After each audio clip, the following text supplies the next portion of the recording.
لكل نبي في الأنام فضيلة وجملتها مجموعة لمحمد. ایک شاعر نے بڑی خوبصورت انداز میں نبی اکرم صلی اللہ علیہ وسلم کے بارے میں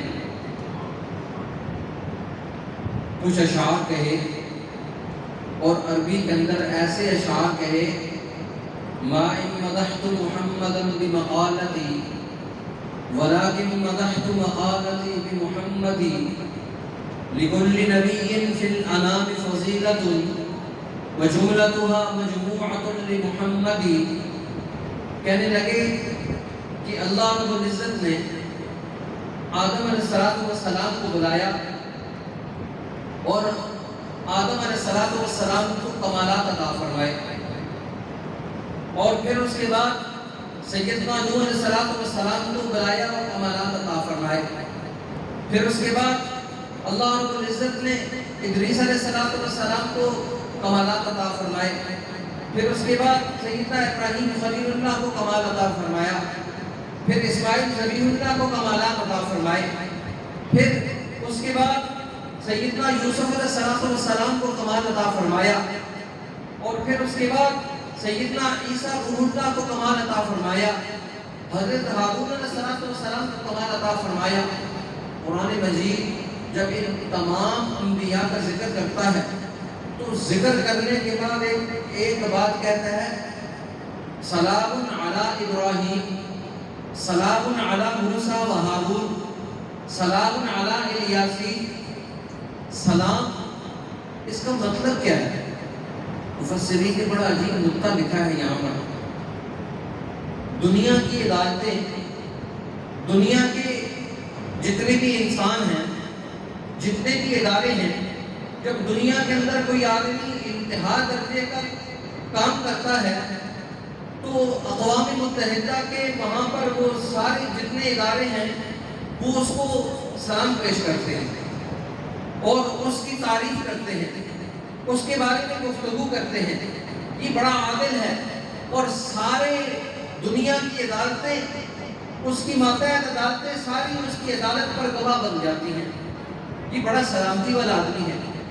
اللہ رب العزت عرشوں سے 1,24,000 کم و بیش انبیاء، ان سب کے بارے میں کسی کے بارے میں کہتا ہے انہ کان صدیقا نبیا، یہ سچا نبی ہے. کسی کے بارے میں کہتا ہے انہ کان صادق الوعد وکان رسولا نبیا. ہر نبی کو قرآن مجید میں مختلف القابات دیے. کسی کو سچا کہا، کسی کو صادق کہا، کسی کے بارے میں کوئی صفت کہی، کسی کے بارے میں کوئی تعریف کہی. اور دیکھیں دنیا کی عدالتیں اگر کسی انسان کی تعریف کریں تو وہ شاید یہ بھی ہو سکتا ہے کسی نہ کسی درجے میں، کسی نہ کسی درجے میں کوئی ایسی چیز ہو، کہیں نہ کہیں علماء سازی موجود ہو، کہیں نہ کہیں کسی نے کوئی سفارش کر دی ہو. لیکن عرشوں سے جب کسی آدمی کی تعریف ہوتی ہے تو وہاں پر پیسے نہیں چلتے، وہاں پر سفارش نہیں چلتی، وہاں پر قلب کی کیفیت کو دیکھا جاتا ہے. اس آدمی کا قلب کس قدر صاف ہے. اللہ رب العزت جب کہتا ہے نا سلام سلام علی ابراہیم، سلام علی الیاسین، سلام علی موسیٰ و ہارون انہ کان صدیقا نبیا. یہ ایسا لقب ہے، یہ ایسا لقب ہے، یہ ایسا پروٹوکول ہے اللہ رب العزت نے صرف یہ اپنے انبیاء کو عطا فرمایا. دیکھیں اللہ کے حبیب صلی اللہ علیہ وسلم کی زبان ملی. اللہ نے 10 صحابہ جو بالخاصہ صحابہ ہیں، 10 مبشرہ جن کو ہم کہتے ہیں، اللہ نے اپنے نبی کو کہا اے میرے محبوب آپ ان 10 آدمیوں کے بارے میں یہ اعلان فرما دیں کہ یہ جنتی ہے، یہ عمر بھی جنتی ہے، یہ ابو بکر بھی جنتی ہے، یہ عثمان بھی جنتی ہے، یہ علی بھی جنتی ہے. 10 کموں پہ جماعت صحابہ میں سے 10 مبشرہ کو اللہ نے اپنے حبیب کی زبان سے دنیا میں جنت کی بشارت دی. کوئی وجہ تو ہوگی، کوئی وجہ تو ہوگی، پیچھے کوئی تسلسل تو ہوگا، پیچھے کوئی قربانیوں کی کوئی لائن تو ہوگی، پیچھے انتہا درجے کی قربانیاں تو موجود ہوں گی جس کی کی بنیاد پر اللہ نے اپنے حبیب کو فرمایا کہ آپ اس بارے میں اعلان فرما دیں یہ شخص جنتی ہے، اور پھر اس کے بعد فرمایا یہ شخص ایسا ہے، اس کے بعد کوئی کام بھی نہ کرے، اس کی جنتی ہونے میں کوئی رکاوٹ نہیں ہے، یہ ضرور جنت میں جائے گا۔ اب دیکھیں اللہ کے حبیب صلی اللہ علیہ وسلم نے ان کو جنتی ہونے کی بشارت دی۔ کتنی بڑی سعادت ہے، کتنی بڑی خوش قسمتی ہے۔ انسان جب اس خوش قسمتی کا تصور کرتا ہے، محی الدین ابن عربی رحمۃ اللہ علیہ، یہ پیران پیر حضرت شیخ عبد القادر جیلانی رحمۃ اللہ علیہ کے خاص مریدین میں سے، خلفاء میں سے، اور محی الدین ابن عربی رحمۃ اللہ علیہ یہ وہ شخص ہے جس نے بنو عباس کی جتنے خلفاء تھے ان کی بالخاصہ تربیت کی۔ جیسے جو اہل بیت تھے انہوں نے محنت کی، کردار ادا کیا۔ جب بنو امیہ کے اندر کمی پیدا ہوئی تو اس کے بعد انہی خلفاء کی محنت سے، زین العابدین رحمہ اللہ کی محنت سے، امام باقر اور امام موسیٰ کاظم، ان ائمہ کی محنت سے پورا بنو عباس کا پورا دور پیدا ہو گیا۔ ان اولیاء اللہ نے محنت کی۔ اگلے دور کے اندر جب بنو عباس کے اندر کمی پیدا ہوئی تو اس کے بعد پھر اگلا دور جو پیدا ہوا، محی الدین ابن عربی رحمۃ اللہ علیہ نے پھر اگلے دور کے اندر ان اولیاء اللہ نے، ان صوفیاء نے پھر پوری ایک انقلابی جماعت پیدا کر دی، اور اگلا پورا دور پھر دوبارہ پیدا ہو گیا۔ پھر اسی طرح اگلے دور کے اندر مجدد الفسانی ہمیں محنت کرتے ہوئے نظر آتے ہیں، شیخ احمد شرازی رحمہ اللہ محنت کرتے ہوئے نظر آتے ہیں، حضرت امام شاہ اللہ محدث دہلوی رحمۃ اللہ علیہ محنت کرتے ہوئے نظر آتے ہیں۔ آپ دیکھیں مجدد الفسانی رحمۃ اللہ علیہ کی کمال یہ تھا، آپ کا تزکیہ کا یہ عالم تھا۔ حضرت جہانگیری آج بھی مشہور ہے، جہانگیر کہتا ہے مجدد الفسانی رحمۃ اللہ علیہ سے کہ تعلق ایسا تھا، کہنے لگا آپ مجھے خطبہ لکھ کر دے دیں، ایک خطبہ لکھ کر دے دیں، ایک خط لکھ کر دے دیں، میں اس کو اپنے کفن کے ساتھ رکھوں گا۔ اور حضرت مجدد الفسانی رحمۃ اللہ علیہ کا کمال یہ تھا، تعلق یہ تھا، وقت کا غوث تھا۔ کہنے لگے مجدد الفسانی نے جہانگیر کو کہا، جہانگیر ہم تیرے بغیر جنت میں نہیں جائیں گے۔ یہ تعلق تھا۔ ان اولیاء اللہ نے پورا دور پیدا کر دیا، کس انداز میں پیدا کیا، کتنا بڑا کردار ادا کیا۔ قرآن مجید کہتا ہے کہ ان لوگوں کا کمال تھا۔ جماعت صحابہ نے اگلے دور کے لوگ پیدا کیے، ان کی شاگردوں نے اگلے دور کے لوگ پیدا کیے، ان کی شاگردوں نے اگلے دور کے لوگ پیدا کیے۔ یہ ہر دور کے اندر ہر ایک فرد نے کردار ادا کیا، اور اسی کردار کی وجہ سے الحمدللہ آج ہم اور آپ تک یہ دین سارا موجود ہے، یہ قرآن مجید کی نعمتیں موجود ہیں۔ اور اس قرآن مجید کی نعمتیں کے پیچھے ایک پورا تسلسل ہے، کامیابیوں کا تسلسل ہے، محنتوں کا تسلسل ہے، اور ایک ایسی مشقت موجود ہے جس مشقت کے بارے میں اگر آج بھی ہم پڑھیں تو ہمارے رونگٹے کھڑے ہوں گے۔ ابھی قریب کے اندر اس صرف 100 سال کے اندر ہمارے ایک بزرگ ہندوستان کی ایک بہت بڑی شخصیت جو سارے اولیاء اللہ کے پیر تھے، ساری جتنے مکاتب کے فکر تھے سب کے استاد تھے، حضرت شیخ مولانا محمد حسن رحمۃ اللہ علیہ، ان کے بارے میں آتا ہے جب انگریز نے ان کو قید کیا، مالٹا کی جیل میں رکھا، جب ان کو غسال نے غسل دینے کے لیے ان کو الٹا پلٹا تو دیکھا کہ حضرت رحمۃ اللہ علیہ کی کمر پوری سیاہ ہے، اور وہاں پر نشانات موجود ہیں۔ تو حضرت مدنی رحمۃ اللہ علیہ اس وقت کلکتہ میں تھے، پتہ چلا استاد وفات پا گئے، جلدی سے آئے، کہنے لگے استاد نے مجھے کہا تھا بات نہ کرنا، کسی کو بتانا نہیں، کہنے لگے اب دنیا سے چلے گئے، بات کر رہا ہوں، استاد کا حکم تھا بات نہیں کرنی، اب مجھے حکم ہوا ہے تو میں بات کر رہا ہوں۔ مالٹا کی جیل میں جب حضرت وہاں انگریز کی قید میں تھے، انگریز وہاں پر کہتے تھے کہ اگر آپ صرف ایک فتویٰ دے دیں، انگریز کے خلاف بغاوت کو آپ ختم کر دیں، آپ بات نہیں کریں گے تو آپ کو بہت بڑا قانون بنا کر دے دیتے ہیں، جو آپ فیسلٹیٹ ہونا چاہیں وہ آپ کو کر دیں گے۔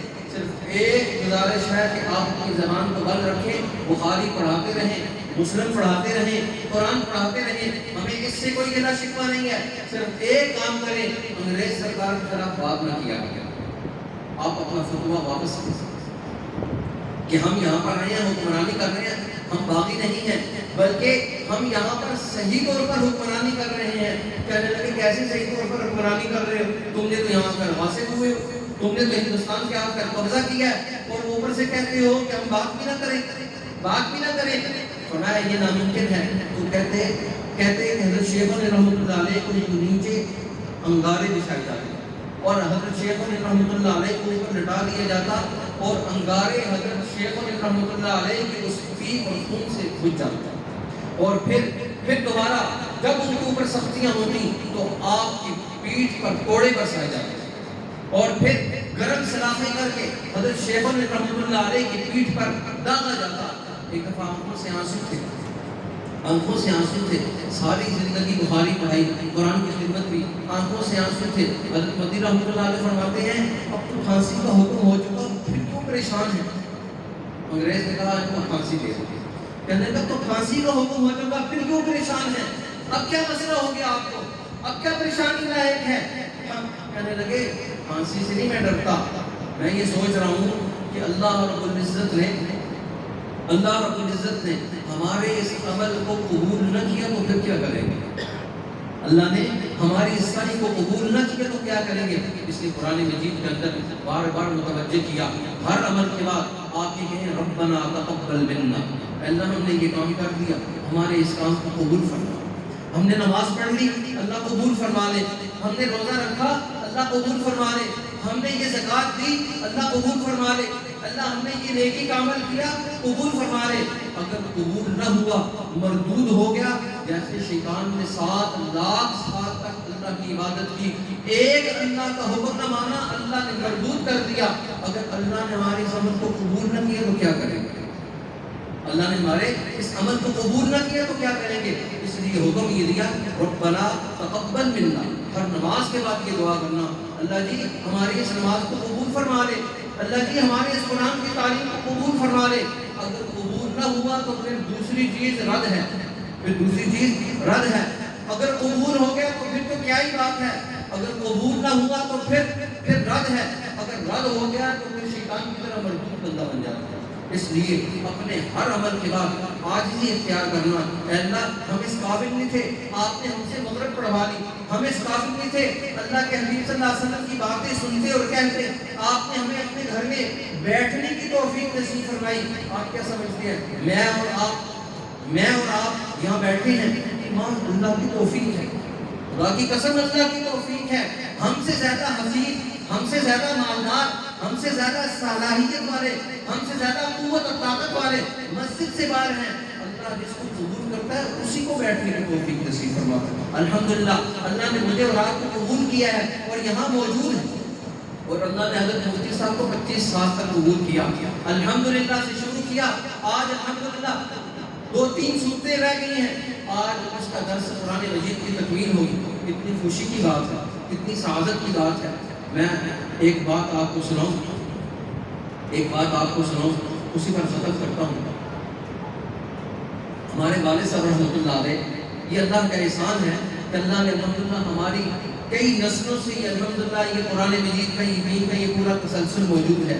تو ایک حسن رمضان کے اندر حاجی صاحب سے کہنے لگے تمہیں پتہ ہے تم سارے بہن بھائی کیوں عالم اور حافظ ہو، تمہاری نسلوں کے اندر یہ علم کیوں ہے؟ کہتے ہیں کہ میں 85 میں تمہارے والد صاحب کے ساتھ حج پر تھا، ملتزم کا کپڑا پکڑ کر، ملتزم کے ساتھ چمٹ کر وہ یہ دعا کر رہے تھے، اللہ میرے بچوں اور بچیوں کے اندر علوم اللہ اور علوم النبوہ کو منتقل فرما۔ یہ وہ دعا ہے جس کو میں اپنی آنکھوں سے دیکھ رہا ہوں، اور الحمدللہ اللہ نے اس دعا کو قبول فرمایا، الحمدللہ اللہ نے ہماری اگلی نسل کے اندر بھی، ہم کمزور ہیں لیکن کہتے ہیں کانا ابوہما صالحا، جس کا والد نیک ہوتا ہے اللہ اس کی دعا کو قبول کر لیتا ہے۔ الحمدللہ لوگ گواہی دیتے تھے وہ نیک ہیں، اللہ ہمیں بھی نیکی کے راستے پر گامزن رکھے، اور اللہ رب العزت جتنے احباب یہاں موجود ہیں اللہ سب کی نصیبوں کے اندر علوم اللہ اور علوم النبوہ کو منتقل فرمائے۔ اب میں نعت رسول مقبول صلی اللہ علیہ وسلم کے لیے دعوت دیتا ہوں اپنے مدرسے کے ننھے سے طالب علم محمد احمد کو، وہ آئیں اور آ کر آپ کے سامنے ان کے ساتھ اور بھی جو بچے ہیں وہ آگے آ جائیں. محمد احمد کے ساتھ جو اور بچے ہیں وہ بھی آگے آ جائیں.